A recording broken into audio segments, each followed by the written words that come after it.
going on, everybody out there? This is Popular Stranger, and we are back at you again today with another MLB 22 The Show Diamond Dynasty video. In today's video, we're going to be going over the top 5 first basemen in Diamond Dynasty. This is going to be your first update of the year at this position and the first video of the year. Now, if you guys find this video enjoyable, if you like it, if it helps you out, do me a favor, help me out. Make sure you go ahead and click that thumbs up button. Shows a lot of support on the channel, helps the videos get noticed. And also, if you're brand new here because you were searching around YouTube for Diamond Dynasty content, or maybe this video was recommended to you and you found my video, stay a while. Click that subscribe button, turn that notification bell on as well so you guys are alerted when we drop additional videos. So let's get right on into it.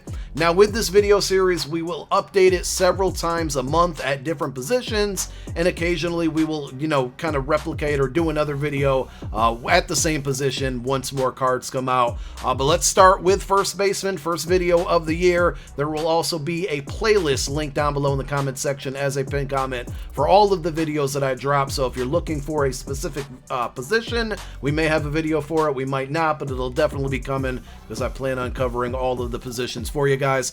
Let's start with first baseman and talk about Frank Thomas. So I can't really include this card in my top 5. He's obviously number 1, but he is a big set collection reward, the AL collection reward, 99 overall. And, a lot of you, probably 95% of you watching this video can't or won't get this card. So it's the obvious choice for number 1, but we're going to leave it out of our top 5 just for that reason. And we're actually going to start with a couple budget items. So let's start with 2 different gold cards that I think are good budget first basemen for all of you out there. And the first one's going to be Pete Alonso. So if you're just straight up looking for somebody who's going to provide power for you, Pete Alonso is your guy. He's got 90 power against righties, 112 against lefties, and that's pretty much it. That's all this card is good for, but he is extremely cheap. If we take a look at the marketplace, I mean, you can get him between 3 and maybe 4K, so very, very inexpensive. A great bench bat as well. If you're in a situation facing a left-handed pitcher, late game, you need a home run very badly, or even maybe a sac fly in a pinch hit situation, he's going to be a great pickup for you guys. The second budget option at first base is going to be Jose Abreu. Now, he, I think, is a little bit more well-balanced, more well-rounded than the Pete Alonso card, so he gives you the power and the contact against lefties, 92 power, 88 contact, and I think the power against righties is respectable. It's not terrible, it's not great. 71 contact against righties, 74 against power against righties. He's got diamond hitting, common defense. I wouldn't worry about defense too much when it comes to first baseman. For the most part, it doesn't really, come into factor or play a part. It's probably the position you can worry about at the least. It's still better to have a good defensive first baseman, but it's not the end of the world if you can't.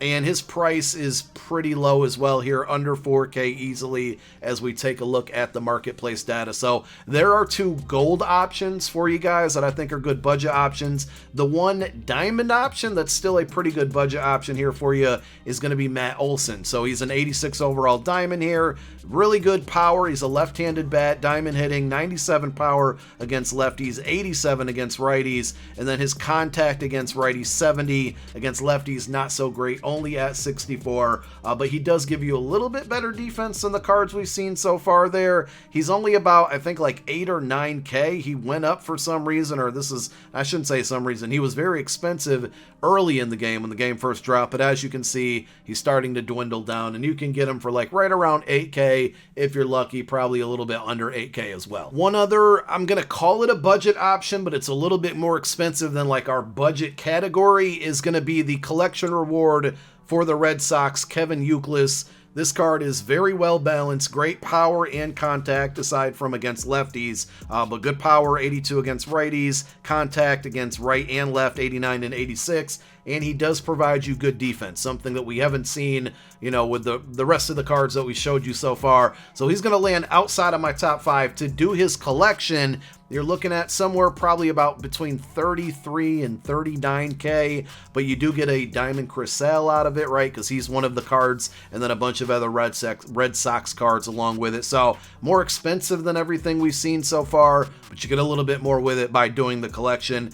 And now let's jump in to our top 5. And coming in at number 5, in my opinion, is going to be Live Series Vlad Guerrero Jr. I thought he might rank a little bit higher on my list, but we put him at number 5. I mean, he's a good card, don't get me wrong, but that contact against left, when I compare him to the rest of the first basemen on this list, it's just a little bit too low. Contacts against righties, 88. His power against righties is 94. Power against lefties, 85. He gives you silver defense, a little bit better than the common defense that we've seen. Only 46 speed, discipline 80, vision 78, clutch 85. You know, he's a diamond hitter. You guys know who Vlad Jr. is at this point. And then the pricing is another reason why I ranked him at number 5, because I think there are similar cards that are slightly better, and if you don't think they're better attribute-wise, they're much, much less expensive on the marketplace. This card, between like 100 and 110K, depending on when you buy it, you might have to pay more than that.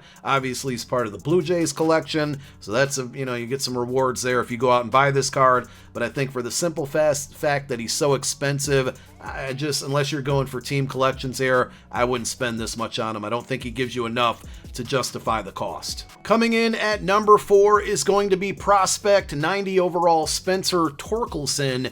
And if you directly compare him to Vlad Jr., I mean, price-wise as well, I'll show you in a moment, this card is just flat out better. Now, Vlad Jr. has better contact against righties and better power against righties, but Torkelson still has 84 contact, 86 power, so that's very good. And then he gives you 91 contact against lefties. Remember, Vlad Jr.'s was in the 60s, and then the power against lefties is actually better than Vlad Jr. Discipline 101, clutch 81. His vision is a bit low at 68, and he does give you bronze defense, which Vlad Jr. is better at, but take a look at the pricing. I mean, we're looking at 110, 120K versus well under 20K. Torkelson is number 4 for that reason. And honestly, I just think he's overall a better hitter, more well-rounded. Now on to number 3. It's going to be CJ Cron, 90 overall first baseman for the Colorado Rockies. This is his Faces of the Franchise card. Of course, you can earn this card for free if you get it out of one of your choice packs. You can choose it, obviously, or you might get lucky, and when you open up that NL West random pack, the no-sell pack, if you get this one, it's not a bad card at all. That's why he's the 3rd best first baseman in the game right now. Going to directly compare him to the Torkelson that we just saw. Torkelson way better at contact against righties, but then Cron is better at contact against lefties, which is 92. His power against righties at 92 is better, and his power against lefties also is better at 95. He also gives you silver defense, so it's a little bit better than we saw with the Torkelson card there. 36 speed, he is a bit slow. Clutch 81, vision 71, discipline 74, and I mean, he can hit home runs. He's also a little bit more versatile. He is by default a first baseman, but he can play left and right field, so if you want to move him around a little bit, of course you can. And then pricing wise, he's right under 20K as well. You might be able to get him for free, as I mentioned a moment ago, but you can also buy him, and being that he's part of that Faces of the Franchise program, he's very, very cheap. So now we have number 2, which is going to be All-Star 91 overall Todd Helton, and honestly, I can make a case for CJ Cron moving up to number 2 and Todd Helton going back to number 3, but I think Helton brings you a little bit more defense. I know earlier I said defense isn't as important when he's a first baseman, and I still stand by that, but it's an added bonus when they do have good defense, and that's what Todd Helton gives you. And he gives you a little bit more speed than we've seen. So 99 contact against righties, that's the best contact we've seen so far for a first baseman against right-handed pitching. He also has 98 contact against lefties, so he's going to get on base. He's going to get on base a lot with that contact. He doesn't give you a ton of power. We've seen a lot of power guys with Cron and Torkelson and Abreu, and earlier with Pete Alonso. 73 power against righties, 74 against lefties. His vision, a little bit better than what we've seen on the other cards, 80 vision, discipline 107, clutch 100, and then he also has durability, which I don't think really matters, to be honest, but that is at a 97. And like I said, he gives you much, much better defense there with the reaction, the arm, and the accuracy. So just a little bit better defensively. He is a bit more expensive than the other 2 cards, or the last 2 cards we've seen, which are right around 20K. He's somewhere between like 30, low or high 29s, low 30s, mid 30s 70s if you go with the buy now price, but I still think he is fairly priced, all right, in order to get him off of the marketplace for what he's going to give you on the field. And now we arrive at number 1, which is going to be Prince Fielder, 92 overall All-Star. Now he is the NL Central collection reward, so it is a very expensive card to acquire, but you're going to get a lot of diamonds along with it. Now, to complete the collection, it's somewhere between 124 to 150,000 stubs, depending on how good on the marketplace you are and whatnot, but very expensive, right? He gives you some very, very good attributes. We're going to go over those in a moment. I do just want to show you the diamonds that you would get along with doing this. So you get 3 from the Brewers with Corbin Burns, you get Josh Hader, and you get Brandon Woodruff. With the Pirates, obviously no diamonds there. Cardinals, you're going to get Nolan Arenado, so that's another diamond to add to your squad. But the Reds and the Cubs don't give you any diamonds at all. So is it worth doing this collection for the NL Central? Obviously, if you're going after all the collections to get them done, you're just going to get this in your path. But this card, I have him on the squad. He's been pretty good for me. Now, only bronze defense, but I do want to highlight, he's actually made a few plays, like nice stabs. He kind of dives for the baseball every once in a while. He's not the fastest, 43 speed. He doesn't move very quickly, but he has made some solid plays for me at first base. It's all about hitting with him, though. Left-handed bat here, 87 contact against right, 81 contact against left. The power numbers are great, though. 103 power against righty, 96 power against lefty. He gives you 107 discipline.